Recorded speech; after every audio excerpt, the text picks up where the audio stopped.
Like to begin on Friday, June 30th, where the High Court, through Justice Mugure Thande, suspended further implementation of the new Finance Act 2023, meaning that the court barred the Treasury CS, the Attorney General and KRA from levying, enforcing and further implementing that particular act that was supposed to take effect on Saturday, just yesterday, July 1st.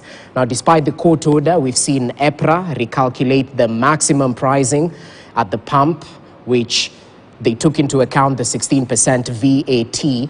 Just before I get your reaction, gentlemen, let's listen to what various leaders allied to government had to say in terms of the court slamming the brakes on the tax. Listen in.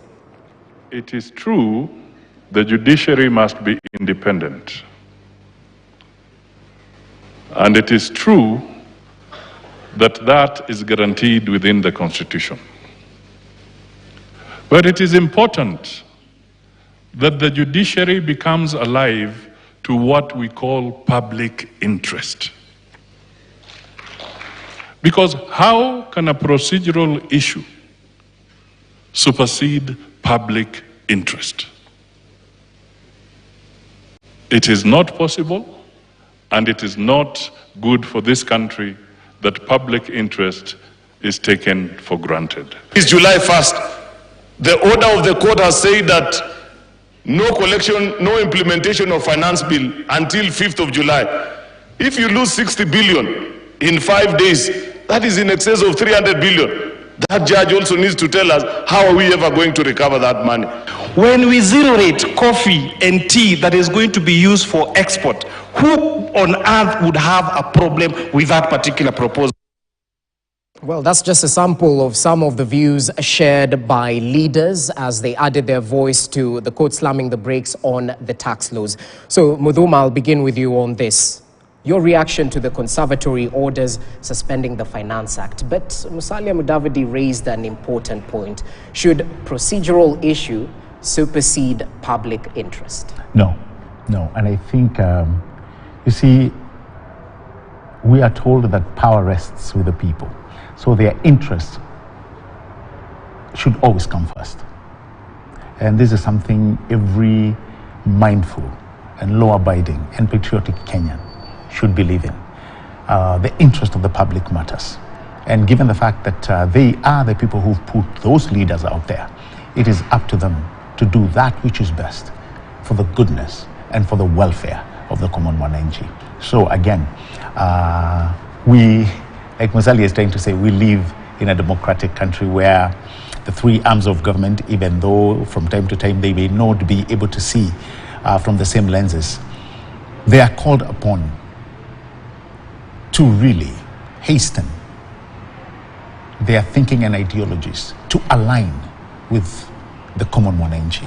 It is a hard thing to do sometimes because, I mean, if you don't see sometimes from the same lenses, probably you're trying to pull on your end thinking that you're doing good by the mwananchi, and this other side is trying to do the very same thing.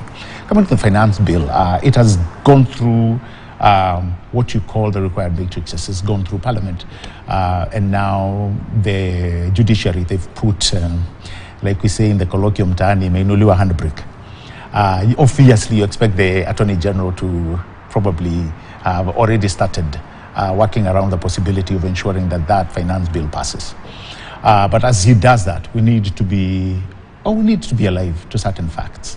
Key among them is, what does it say to our institutions? One thing is that our judiciary is alive and well. We really cannot punch it that much because it gets its powers from me and you. And as such, that arrogation, in whatever way, they will do as they are supposed to. But at the same time, when such a very critical bill is put in a situation where it is right now, what does that mean? Again, for the services that mwananchi covets. Where does that leave devolution? Where does that leave the healthcare? Where does that leave our policemen? Where does that leave most of the institutions, critical institutions, that depend on getting that money? And most importantly, where does that leave the government agenda? Here at one point, at one breath, we are appointing the president. You need to deliver what you said you're going to deliver. And he's time barred. We have to all agree. I mean, once you get into office, your hourglass, you know, is turned around. And so you have limited time. Okay. So here you have a president who is time barred.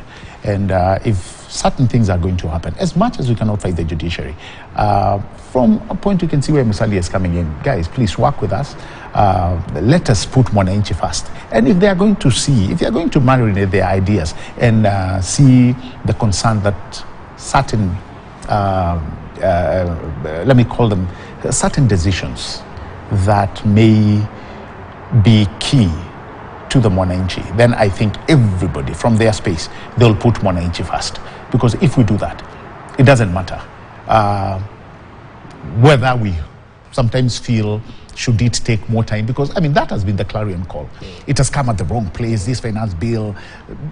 At the onset, my good friend may agree with me, we had to make a serious decision. And when I say we, I'm not talking about the government, I'm talking about we as Kenyans. Okay. At some point, we had to make a decision, and that decision was actually paired in two ways.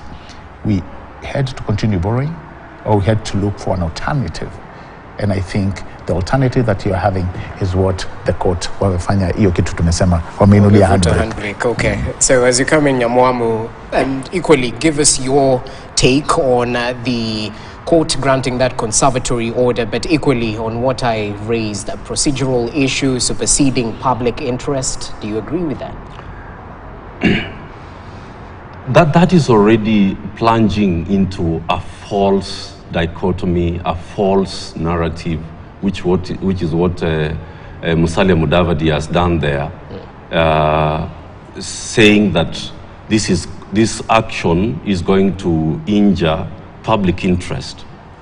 That's a false dichotomy there, and a narrative that is not even founded on anything. Those three gentlemen who spoke there, you know, the chair of the budget committee and you know, the senator for Kericho and so on and so forth, there's a level of ignorance that I have seen with very many officials in this government, which I think needs to be arrested. And our universities and institutes need to educate public officers in terms of how governance works. The conservatory orders that were issued based on the case of my friend, the senator for Busia, were not going to stop government from continuing to collect tax. It is, when you are given conservatory orders, it means that the status quo in terms of the Finance Act that we were using until this was enacted is what continues. So the levy for fuel was going to remain at 8%. So when people say that by observing the court orders that we were going to lose and we were going to injure public services and public interest, then it's not even clear what they are talking about. However, let me actually raise the more important point, which I think Kenyans will be very, very keen to hear. What President William Ruto has returned to Kenya is impunity. And that is what Kenyans tonight and from Friday should be concerned about. The impunity where EPRA, you know, knows that there's a court order which has been issued by a court established under the laws of Kenya, under the Constitution, but still continues to enforce. KRA continues to collect tax, and as if nothing has come from the courts in the Republic of Kenya. In the Federalist Papers, this is from America, if you go to the Federalist number 78, is where the idea of democracy that we run in Kenya came from, where the Federalist says that, you know, the president, the executive, has been given the sword, parliament has been given the purse, and the judiciary has been given the majesty of court orders. If you destabilize that balance, even for a small section of time, then you are actually inviting the public to revolt against a government that does not want to follow the law and the Constitution.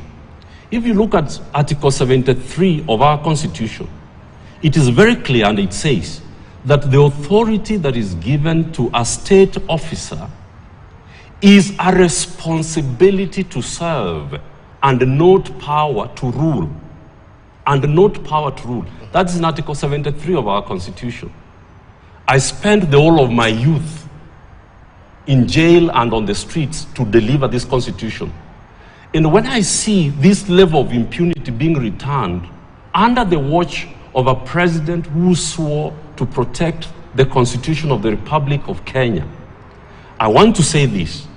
If President Ruto does not rein in on public officers and ensure that they follow and uphold the majesty of this Constitution, he will preside over a country where anarchy is going to be an option. And this is not going to be long after this, because you cannot have a court order and you ignore conservatory orders that have been issued saying that come to court on 5th so that you can argue your case, but you say continue to implement the law anyway. That's what we call impunity. And what happens when the government and the people in parliament who are supposed to observe and uphold the Constitution show the country that you can ignore court orders? Then what are they inviting? Okay, let's speak about... Very true, Yeah. and I'll agree with my good friend here. Anytime